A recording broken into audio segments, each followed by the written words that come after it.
Brisbane, Queensland in Australia is the capital of Queensland. The city is located on the east coast of Australia and pulls in over $4 billion per year from tourism. Capstone, 2019. A large source of their tourism is tour of the nearby Great Barrier Reef, which is home to thousands of different wildlife species. Due to these coral reefs being carbonate-based organisms, they are very vulnerable to the effects of ocean acidification. Pendleton et al., 2019.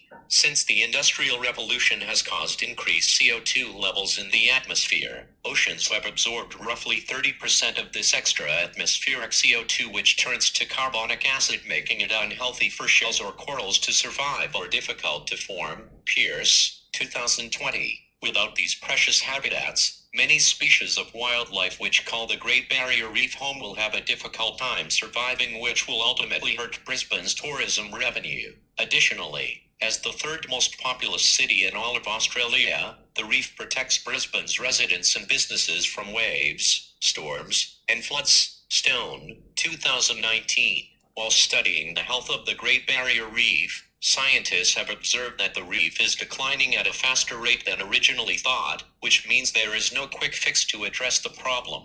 The only solution is to minimize the damage by drastically decreasing CO2 emissions. Pierce, 2020.